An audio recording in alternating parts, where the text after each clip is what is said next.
that French pack appears to have virtually thrown in the towel. I'm not sure about that, Martin. I don't think they'll throw the towel in, but everything is going New Zealand's way. And just to rub it in, they're going for the sticks. They are going to be ruthless. They're not going to give France a sniff back in this game. And it's all down to the basics. Line out, scrum, in particular the scrum, the dominance there. You can see Barcella having to relinquish control and go to deck. Well, Fabien Barcella 2 years ago was the best loose head in the world. He's had his problems since. Achilles, all last year, knee the year before. But you don't often see French packs wilt like that.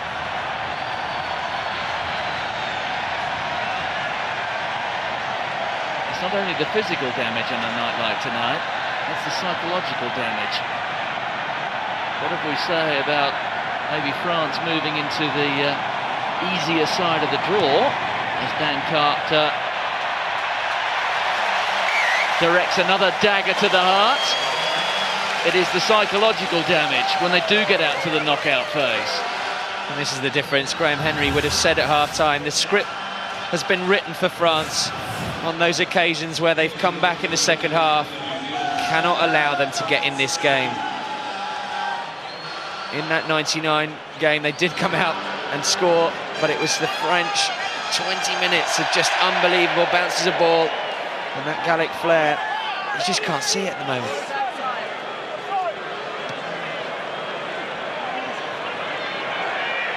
There's McCaw. McCaw, the 1014th All Black. The first to reach 100 tonight. Dag, prepared to try anything now. Confidence is bubbling over. Para. Picked up rather smartly there by Dussautoir. Yashvili. Haranordaki. And the ball lost forward there by France. So more basic errors creeping in.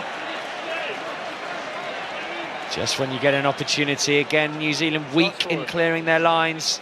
Speculative grubber kick when all the back three were there, just needed to go into touch. It is one of their weaknesses, although you have to take your hat off when they do, when it does work. But we caught a glimpse there of Francois Tranduc. He's the specialist 10 on the bench tonight. I suppose he must be watching on and thinking, I might be getting a start next time. I don't think it'd have mattered, Martin. I really don't. I'm talking more about next time. Well controlled there at number 8 by the number 7. Little foot in there from Yashvili. Oh, superb stuff from Carter to Williams. Williams, there are 3 black jerseys outside. Nonu, Dag again, Kahui. Back to Nonu.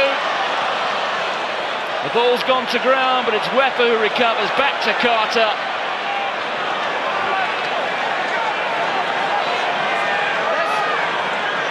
The choreography is something very special, isn't it? Carter combining with Sonny Bill Williams. There's Kana, just brushing off Pooks. The black tide working its way up the French shore here. There's Sonny Bill Williams to within 6 metres.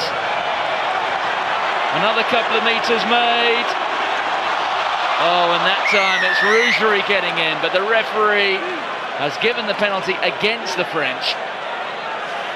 Forwards are working so hard, but that time Brad Thorne, get out of the way. There's numbers wide. It's not on to go short. You can't knock them when they come around the corner, but when you're 5 metres out and you don't score, you can see what I love about them. They're running riot. They react to what's in front of them. Yashvili and Para trying to pressurise them at source, but an easy switch play. And then it's just the offloading. It's just the ease in which they can keep the ball alive. So impressive. Well, Richie McCaw has looked his opposition in the eye and he's seen nothing but despair. And this is the moment he goes in for the kill. Touch! This time, Pause! Again! 3 points isn't enough. And France have defended very flat. The kick through could be on here. Unless, of course, they push them over. But what you can see is France are so threatened by Israel Dag, Mar Nonu, Sonny Bill Williams. All of their back line is up flat in defence, leaving no one at home. Yashvili can't sweep, he's got to be in the line. He creates the 4-on-4, moving the ball left of the screen. And they've got 3 versus a running scrum half 3 on the right. And what's needed is a very accurate kick, and no one's at home. Pause! Engage! 28 minutes to go. Oh, a little bit of pride restored for a moment there, perhaps, by France. New Zealand got it. Wepu. And Kahui there is caught, holding the ball in the tackle. Usually trying to inspire his troops. Good defence. Poor by New Zealand. They should use that scrum ball. It's very easy when you're going forward like that, but it can get messy. And really the opportunity was lost. Well, William Servat this time will be coming on for Dmitry Sharshevsky. There he is. He is the #1 pick at hooker. He's got a justified claim to be the world's best, I suppose, as William Servat. He's certainly one of the first names on the team sheet when Marc Lièvremont is picking his strongest 15. Which, despite the talk about B team in the press here, which really was way off the mark, one of the few changes that Marc Lièvremont would make if he was playing a World Cup final would be this man wearing 2 on his back rather than 16. Szarzewski's had a torrid afternoon. He's been battered. And as you say, William Servat, maybe if he had started, he would have stood up to that sort of pressure. The better scrummager. But he's got a job on his hands, hasn't he, now? There are going to be a couple of changes from Graham Henry in a couple of moments. Andy Ellis is warming up, as is Hartley Williams. There's Power. And that time, it was Dan Carter standing tall. Pooks. He's really changed his direction. With Maxime Mamaz. We saw one good break from him early on, but now the ball has been lost forward by the Perpignan player. And look who's there, Richie McCaw. What an engine he's got. He's not a man who has built his rugby career in the gym lifting weights. It's all those early morning runs. Almost more out of the, I suppose, the textbook of a Peter Snell rather than one of the great All Blacks. He's somebody who just runs and runs and runs. Incredible aerobic power, but there goes Mamaz. And Mamaz is going to steal a try for France. And a sense of Chris Ashton about the celebration, but almost it had a degree of irony about it. Well, he's on his own. Rougery's come across now, and Para. But he's on his own, celebrating.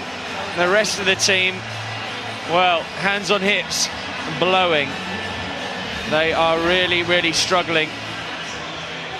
But again, you can't knock the enterprise from deep from New Zealand, but when you're throwing long passes, you can have interceptions. Well read, good chase back, but could this be the start of the turnaround? We have seen it before, it's not a surprise. I think I'll need to see a couple more of those, Andy, before I'm convinced. It's happened before, I'm telling you, it can happen again, but I think you might be right this time.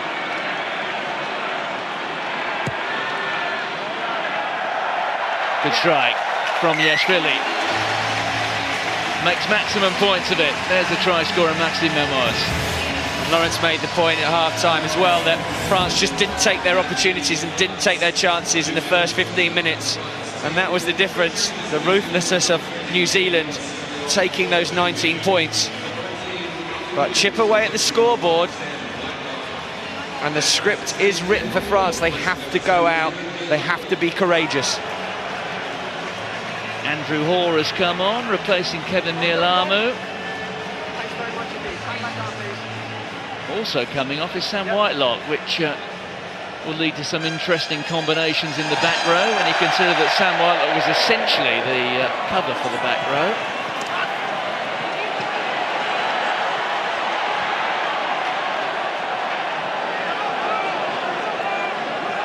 Ellis now standing there with 20 on his back. Curry Wepu's put in a good shift. Pape into Vincent Clare. Better by Clerc in the wide channel, dominating the collision.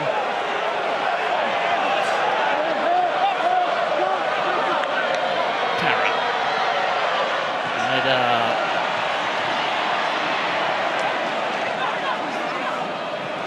There's Medard just jinking, can't find a gap.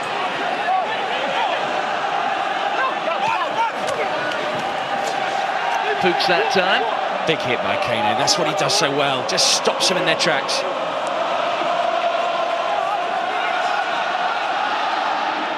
Well, the French here desperate to restore some sort of pride, even if they can't save the match. Haymons that time getting caught out. There's Smith, Dag, wants to get involved all the time, does the fullback. There's Carter. Kahui outside to Carter. To Ellis, oh, and Ellis spills it. Good tracking by the scrum half. They've obviously got question marks over Wepu's fitness. For me, he has made New Zealand have that confidence to go and play. He had a fantastic 50-odd minutes. Ellis had a real chance there. What he did well against Japan was track on the inside. He knows that Israel Dag, Time off, please. Corey Jane, Kahui, they make yardage every time, so he's always sniffing on the inside.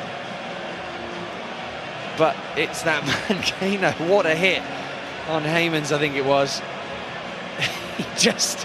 He puts the fear of God in you when you come around the corner, and there he is, you see his eyes, and he's coming for the hit. Here he comes, boom! It's horrible. I don't think they'll be attacking down the short side again. But there's Ellis. Cover was there, but good support play, that's what they do well.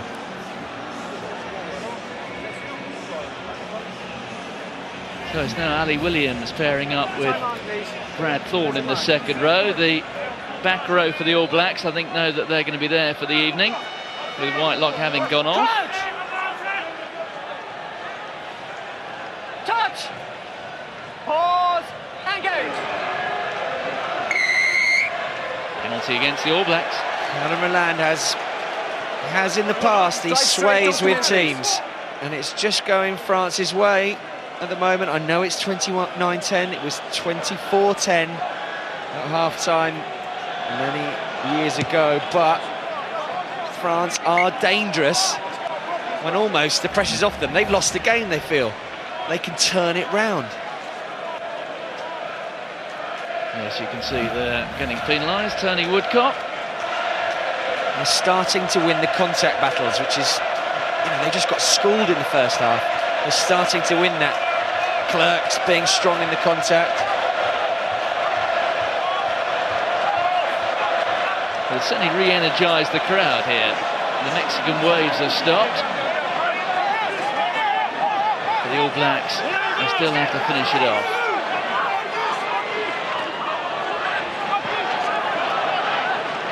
Yashvili, Harry Nordicki with Bonaire right on his shoulder. Yashvili again. Para, Rougerie. Tackle from Conrad Smith.